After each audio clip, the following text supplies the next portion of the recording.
Hello fellas, Cinephiles, Film Guru here. Today I'm reviewing Bad Boys for Life. This was directed by Adil El Abri and Baal Fahar, and once again stars Will Smith and Martin Lawrence and a variety of others. The film really focuses once again on Mike Lowry and Marcus Burnett, played by Will Smith and Martin Lawrence, who ultimately we're still looking at the friendship and the partnership between these two cops and friends. They ultimately come back together for one last ride. The focus shifts to Mike Lowry. We get to learn a little bit more of him, a bit more of backstory, and the films really focus more on him than it is Marcus, which they really needed to do. It looks at his past and the things that have transpired. It looks at someone's trying to kill him and he's trying to work out why and who's responsible. A lot of people are in danger in his sort of life. And it looks at how he's trying to come to terms with that. Wants the help of his partner, who in like the two previous films wants to retire. He wants nothing to do with it anymore, but he gets pulled back into the work because of Mike, and Mike needing help. And it really looks at how these two men work together, and then they ultimately have to work with a new unit called Ammo, which involves a lot of younger sort of cops who have this particular unit tracking down particular criminals. And they have to work together in order to bring down this bad guy who's ultimately trying to kill Mike, and we work out the reasons why he's trying to do that. The film is filled with a variety of twists and turns and has a really great sort of shootout at the end. Look, I'm a fan of these movies. The first Bad Boys film that came out in 1995, it was the first VHS I ever owned. I watched it so many times that even today I can quote the film. And so I have a real connection to these particular films. The second film I liked, but it was a bit overblown and a bit over the top. But it's still interesting. And being this is the third film, I like the evolution of the characters. I like the shift of focus from Marcus to Mike. I like that it really looks at older age. It looks at how these two men are much older and they're not as young as they used to be. And they're not as capable as they used to be. Something that the Mike character fights against. He wants to be this cop. He wants to run down bad guys until he's 100. And he still wants to be capable of the things he's doing. And he's just not. And I kind of like that. It looks at age. In many ways, it reminded me of Lethal Weapon 4. Both films involve two groups of cop partners who are ultimately getting older. And they're not what they used to be. One has been complaining about retirement from the beginning. And the other one is just all about continuing to do it. Like in both films, as Riggs and Lowry work out, they're not as young as they used to be, and they're not as capable.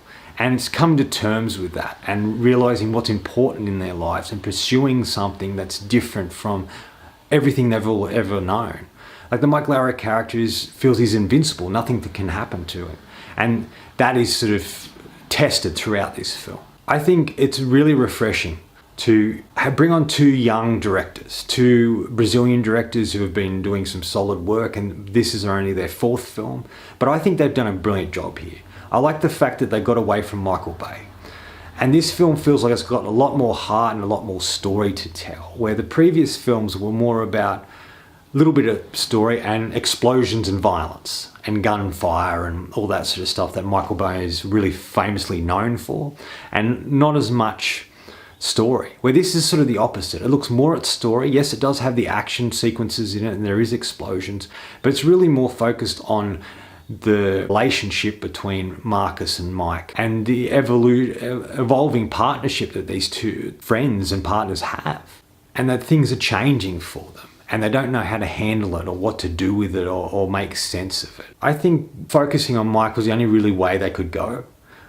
Because we couldn't keep focusing on Marcus and his family. It had to evolve a little bit. And I think in many ways it did. And it's good to see that they did this sort of thing. This is probably the best performances by Martin Lawrence and Will Smith that I've seen in quite some time. I can't remember the last film I saw Martin Lawrence in, but he really shines in this film. I think he's really funny and does a really great job. Will Smith hasn't had a good run. Yes, a lot of people liked Aladdin. I wasn't one of them.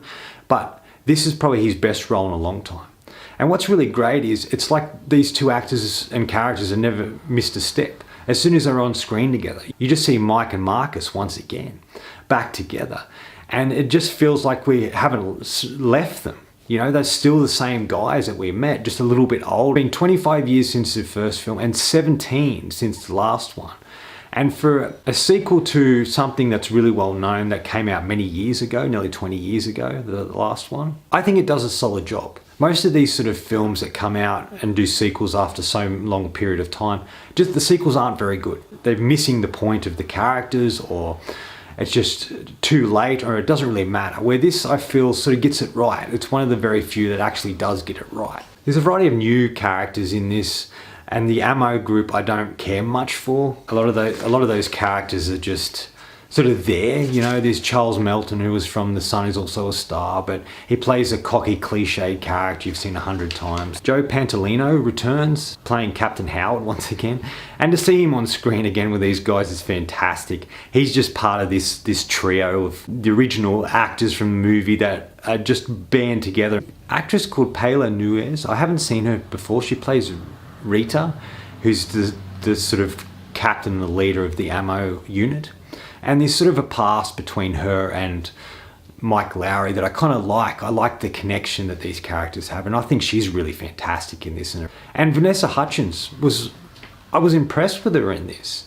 She was kind of tough. She had a lot of action sequences. She got to shoot guns and be kind of badass. She sort of shines out of the new characters that we meet within the film. I think the villain's solid and interesting, and there's sort of two parts to the villain that I kind of like, and I like the connection between Mike and that sort of character. I think the action's really well done here. It's very practical in many ways, which I really love, and they decide to do different things with particular action sequences. There's one action sequence that really stands out to me. Is they're at this old rundown hotel and there's a gunfight happening, and just above them on sort of the second level of this sort of hotel, there's these guys firing and shooting everybody around. And the Rita character has a gun. She points it into the air, and then the camera tilts sideways and we dolly across as she walks underneath and starts shooting at them. I thought this was a really interesting, unique way to shoot this particular sequence. But I think overall the action seems a bit more refreshing, and it isn't so much about explosions and slow motion and gunfire. Yes, it does have those things in it, but it's more about showing action in an interesting and unique way. And I think it works. I think the directors did a solid job with this film. And overall, I enjoy my experience with it. And I think audiences are going to be pleased with this, especially if you're a fan of it. Final thoughts. At the heart of this, I think it's really about age. It looks at how when we get older, we really want to keep doing the things we've always done, the things we love, but we can't. We have to evolve and change. We have to adapt to what's happening to us physically and mentally. And that's sort of what this film looks at. I'm going to give Bad Boys for Life 3.5 out of 5. I liked it. It was solid. I have a connection with it, and I think they evolved the story enough to do something a little bit different. Anyway, hope you enjoyed this video, and if you did, please subscribe down the bottom. Follow me on Facebook and Twitter. Otherwise, until next time, enjoy the movies.